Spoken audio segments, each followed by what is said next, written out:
Welcome back to the show. I'm so excited you're here today. I have Doug Larson once again with us, the COO of Safeguard Recruiting.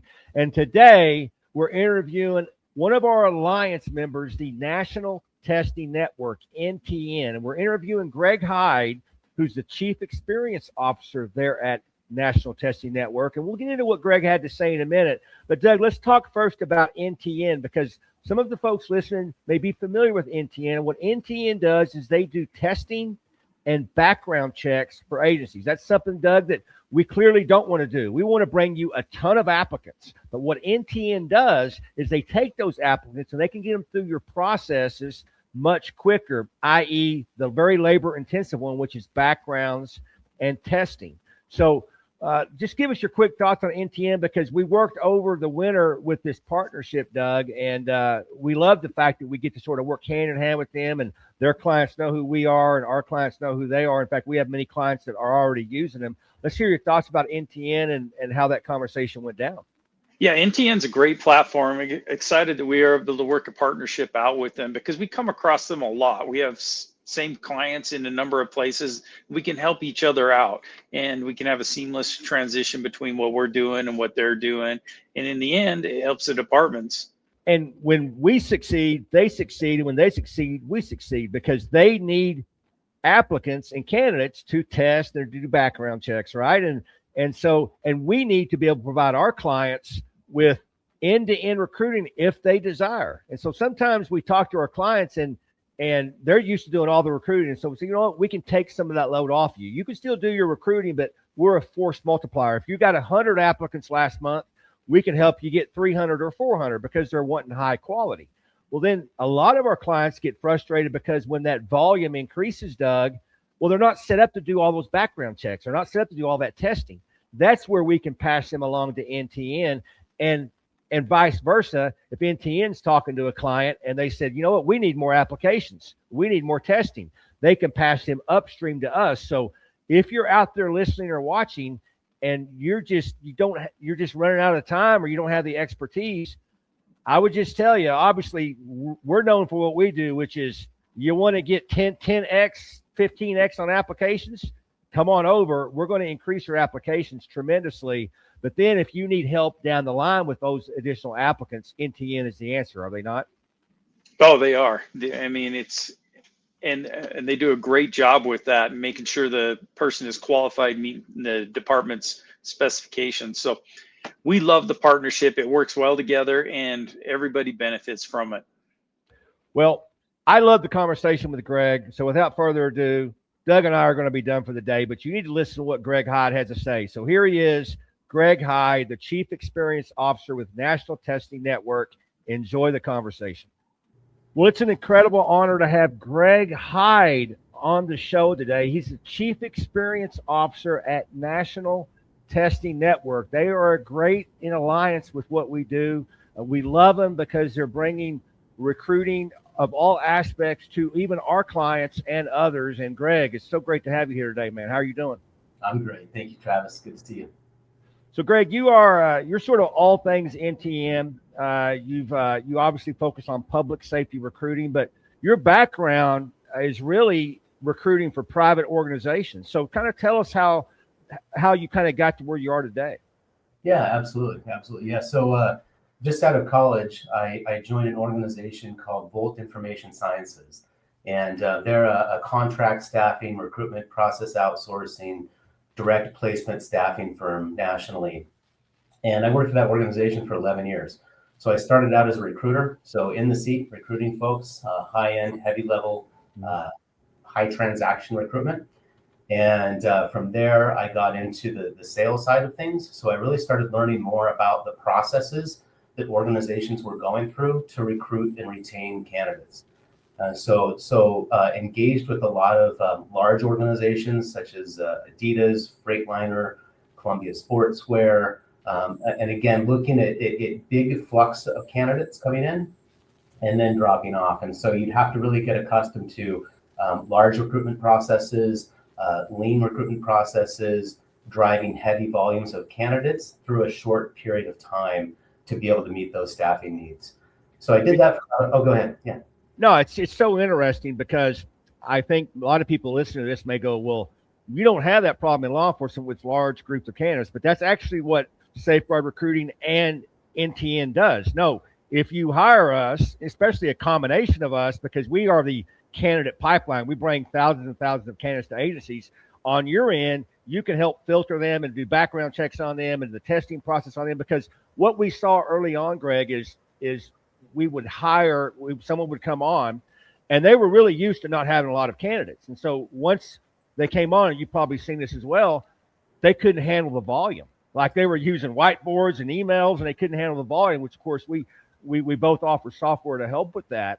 Mm-hmm. But we actually have lost clients because of the volume, because they got so overwhelmed. And I have to imagine you're hearing the same thing over there at NTN, Greg, where you've got to talk to them and go, listen, you're going to have an increase in candidates or applicants. This is sort of how you navigate this, because quite frankly, law enforcement hasn't really been used to that in recent years. Right. Exactly. Yeah. It's been very slim pickings for a lot of years. And we do have clients who will cap their testing processes. Now, that's not a recommendation that we put into place. It's not a best practice by any means. It'd be a great problem to have, wouldn't it? Oh, we got too much. Exactly. And it is. It's interesting because organizations will cap that. But the gem is that if we can process all of those candidates quickly, effectively, get them through and provide the department with a list of folks who are best suited to work in this industry, then why not open it up to everybody out there? Why not keep your recruitment processes open year round, which is one of the best practices we always recommend. Yeah, I am surprised by the number of departments and even some of our clients that have these periods of recruiting, and then they just stop in the periods. And part of that is processing. They've got to get time to do, all the background checks and all the oral board testing, and which is why what we offer can be so helpful. Because, and I think that's interesting, Greg, because literally we're offering a service that law enforcement used to do all by themselves. Yes. But law enforcement's not really built to do what we do, because recruiting, as you know, and you're an expert at it, you've been doing it for large companies, it's a really high level skill. And the way law enforcement does is people come into recruiting, they stay a couple of years and they get transferred out or promoted out, they go to something else, and the new recruiters come in. That makes it really difficult to do this at a high level, doesn't it? It does. It really does. Yeah. And when the words that come into my mind when you say high level, I think of team. We can't do this without a big team. And a lot of law enforcement agencies don't have a team. They've got a chief, they've got command staff, but those folks are busy running their day-to-day operations. When you partner with organizations like Safeguard Recruiting and National Testing Network, you've got a massive team helping to process all those candidates while the chiefs and the command staff and the personnel continue with their day-to-day operations and keep the department running. So it doesn't become a distraction. Yeah. Instead, it becomes something really exciting because we can actually produce high-level candidates in a short amount of time and fill those seats with good quality people. And I have to think, Greg, you came from the private industry that has known this for a long time. Like if you work for Apple, mm-hmm. you're not making Apple phones and recruiting at the same time, or you don't put temporary. I mean, they just hire professional recruiters. And so that's what you did for 11 years. Mm-hmm. You probably were shocked when you came over to law enforcement and found out that, oh, this isn't really the case here. Kind of express your thoughts about that when you first hit this space. It was incredible. It was a huge. That's a great word, incredible. Yeah, it's a good word to use. Absolutely floored. I was floored to actually hear, and we're seeing this trend shift. But I've been with National Testing Network 17 years now, and when I first came over, you'd have organizations that would put out an RFP for a testing process that wouldn't repeat itself for 8 more years. So you'd have one testing process in 8 years. And you're working through that list that's 6-7 years old to fill your seats. So it just doesn't work. It just doesn't align with constant, filling a pipeline, consistently filling a pipeline. You just can't do that if you're starting and stopping and starting and stopping. And we saw that a lot with organizations when I first started. Yeah, and one thing that we tend to get frustrated about, and I bet you do too, is we'll have a lot of success with a client, and they're getting fully staffed, and they go, okay, we don't need it anymore. And we're like, no. You need what you just said. You need a constant pipeline, because it's a 6 to 12 month process to usually get officers through a process. They got to go to an academy. They got to go to field training. So, I mean, a department may be 18 or 24 months out from putting that applicant on the streets by their own. So you need a constant pipeline of people. And I just think that they're not, because what happens in between, let's say you're short staffed and it's taken you 18 months to staff up, you're spending hundreds of thousands of dollars in overtime and stressing cops out by having to, because they're still having to fill the beats. And so we constantly talk to clients about that. And just to be frank, law enforcement is kind of traditional and they don't like to change very much. That's sort of like that in a lot of professions. Yeah, absolutely. And have you had any luck? And I know we're sensing the tide turning as well. Law enforcement at one time did their own policy. Now we have companies, we outsource it to. Law enforcement at one time did their own media relations. Now, a lot of times we outsource that. So we're starting to see a little bit of a trend, because once people see, I don't have to worry about this, we can just get the applicants and we can do what we specialize in, which is law enforcement. So we're seeing that, but it's slow rolling. But you're seeing that more and more, aren't you? It is, yeah. We're seeing it more and more. The trend has become more and more, hey, let's leverage a partner. Let's look at resources that we just don't have access to. And it's becoming more and more affordable too. Our systems and our programs are really affordable when you look at it and look at the value on the back end that you're getting when you partner with our organizations. It's something that when we're talking to potential new clients, the light bulbs are constantly going off. Oh, I can do this now. Oh, I've got resources backing me to find the right people or to process candidates from end to end. So it is becoming more and more common to have organizations to say, yeah, I can't handle this, so you guys take it. And so much of their success can just come in processes, Greg. Like, we're not just talking about you got to spend a bunch of money doing advertising or marketing. No, if you can streamline your processes, because the end candidate, they're not going to be in the mood to wait several months for you to contact them. We have a generation now that, if they go through the drive-through and don't get their food in 3 minutes, they get upset. And so it's the same way with applications. About 85% of all applications worldwide are coming through mobile devices. And so we're constantly talking to our clients about streamlining processes, which is technology, which is communication, which is customer service. And you guys do that very well. Are you sort of having those same conversations about processes? And how have you seen them transition from old archaic processes to what we're trying to get them to do today? Yeah, absolutely. Yeah. So this is a great question. Good topic. Technology and process are going hand in hand right now, right? So a lot of what we talk about when we talk about our process is, process. Let's keep this open, continuous, keep the pipeline flowing. But how do we process candidates quickly? Because that's the big value add, the value proposition is not just finding the right people, but how do we do it quickly? And so we've leveraged technology in ways that a lot of our industry peers have not yet. And that is through a lot of virtual programs. So COVID actually opened the door for this whole industry to shift their mindset. So chiefs who are, in the mindset of I've got to do it this way, it's been this way for 10, 20, 30 years. All of a sudden, now we're able to do it this way, and we're able to do it securely through, video format, and there's different programs out there that we can, utilize to screen candidates much more effectively than in the past, like online interviews, virtual interviews. So there's a lot of things that are taking place right now in the industry that's actually, when you talk about process, just fully streamlining, but also overhauling what everybody had, accepted as the norm is now very, like we said, it's very archaic. It's holding people back. And you mentioned it, candidates will drop out of the process. So we built this company. We really looked at the candidate experience. How do we make this candidate focused, candidate centric? Well, the best thing that we can do for a candidate is process them smoothly and efficiently and quickly so they can start their career. And so that's what we really focused on, especially in the last 5 years after COVID, is how do we use technology to really hone in on who the best candidates are, but get them delivered to those clients as quickly as possible. Yeah, we see the same thing. If we have a high candidate dropout rate, we know for a fact, because usually we have these initial meetings with clients, just like you guys do, pretty extensive meetings, and they'll start telling us their percentages and dropout rates. And we usually know immediately, okay, there's something wrong on the front end of this process. They're waiting 6 days to contact them at the first contact, or the application requires you to go to a desktop and to do this and to do that.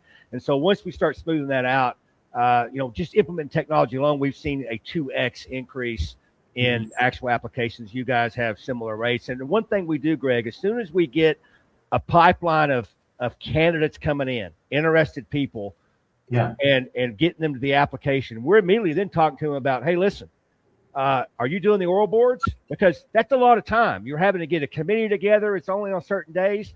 NTN, and we have clients that are doing it right now, it can be totally virtual, totally online. A candidate can see your department, apply for your department, do the interview with your department on this little device. And by the way, that's what these candidates are on 90% of their day right now. And so once they do that, Greg, it's pretty amazing. They can even get proctored exams and virtual exams through you as well. And so you're right. When you say end to end, that's why I love us always talking and working together and sending clients your way, because we can offer a frustrated department a hands-off approach to end-to-end. They're getting high-quality applicants at the end of the door that they get to sort of go through. Yeah, and we're the only organization out there that's doing that right now. It's from job posting all the way through to psychological evaluations, even promotional assessments. We're looking at the future, leadership teams and how to assess those candidates from going from the entry-level ranks up to the leadership ranks. And so I will use an example of how technology and just processes have a direct impact on clients. A lot of clients' background investigations, when they're driven and done in-house, they take anywhere from 2 to 4 months to complete. Ours are done for law enforcement in 6 weeks. So imagine a candidate waiting 3-4 months trying to get through their background investigation, sometimes 6 months on the long end. And we can shed that all the way down to 6 weeks. So the one of the metrics we track annually is our candidate satisfaction levels. And annually, consistently, we're right around a 98% candidate satisfaction level with our process.